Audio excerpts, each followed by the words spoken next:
Hey guys, Cameron with CBM Reviews here, and I'm here to give you the newest release from Netflix. This is the review of Season 2 of The Umbrella Academy. This is a continuation from Season 1, which released last year, and it stars everybody that was in the first season. I'm going to give you a quick synopsis of the story without giving away any major plot points, as well as the things that I liked and the things that I didn't like, so stay tuned.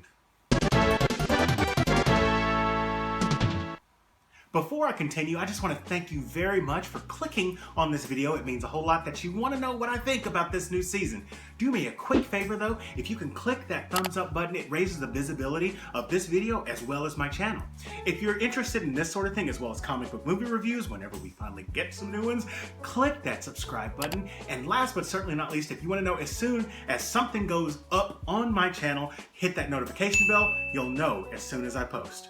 So as I stated before, this is the new season of The Umbrella Academy, which was a continuation of last year's release, which came out in like February. So this is a little bit delayed. We can thank the Rona, but we still have the same crew. We still have the same feel. The show feels like it never left. It picks up exactly where Season 1 left off. Now, this is the part that I'm going to spoil because it has been like 16 months. At the very end of Season 1, Vanya shot the moon. There's a giant chunk of the moon that came hurtling to Earth, and it crashed into the Earth and killed all life on Earth. But the members of the Umbrella Academy used a jump by number 5 to go back in time to try and stop it. Unfortunately, they went back too far. And they don't all land in the same time period. They all do land in Dallas, which this is what this season is based off of. So far with the Netflix series, they've based it off of 2 stories from the Umbrella Academy comic books, The Apocalypse Suite and Dallas.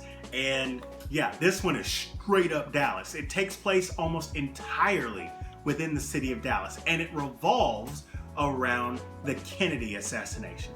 So to make this kind of quick, they all go back in time to the 60s, which they weren't supposed to go back that far, but it happens. And unfortunately, they don't all land at the same time. First, Klaus drops in like 1960, and then Allison drops in 61, and then 62, Luther drops, and then 63, they kind of get sprinkled in. The rest there, 5 is the last one to land. And by the time he lands, World War III is going down right then and there. And he sees that all of his brothers and sisters are together and they're fighting together, and it looks great, but at this point it's too late to stop the apocalypse. Yes, they are trying to stop the apocalypse from happening again. A completely different apocalypse, mind you, but the apocalypse nonetheless. So 5 jumps back in time and has to rally the troops and try to stop the end of the world from happening again. I'm going to tell you the things that I liked. The characters, I loved every single character, almost. So Diego lands in 63, and he's having to deal with this hero complex. He knows that Kennedy is going to be assassinated soon, and he wants to stop the assassination from happening.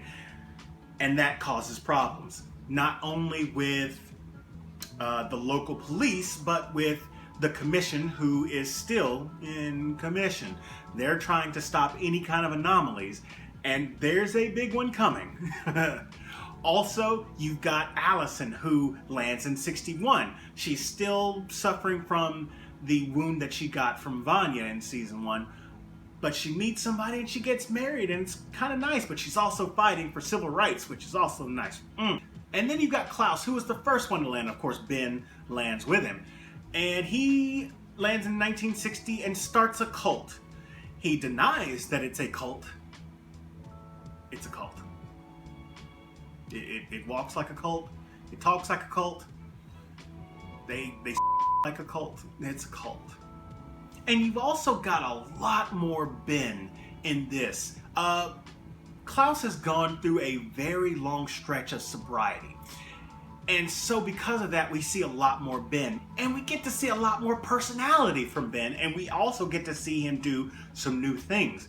I am so glad that we got more of number 6, because that is one of the things that was sorely lacking in season 1. Not to say that he wasn't in there as much as he needed to be, he just wasn't in there as much as I wanted to be. Season 2 fixes that. There's also some other characters that are in this, and I would love to tell you about them. Unfortunately, this is a spoiler-free review, and I do not want to ruin that for you guys. There are new characters that I will tell you about because it really won't spoil much.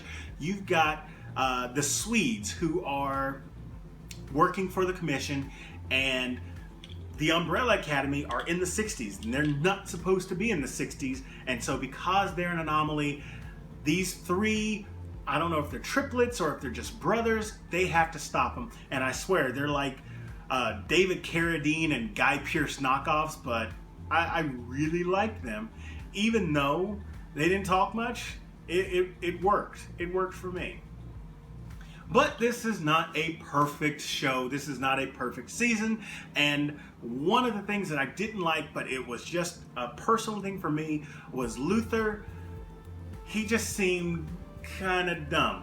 And there were several kind of dumb moments that he had.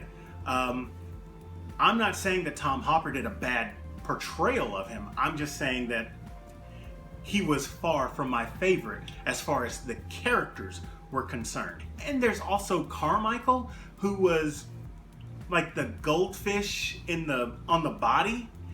I was expecting more from Carmichael. I'm not going to say where I was let down because once again, I'm not spoiling anything.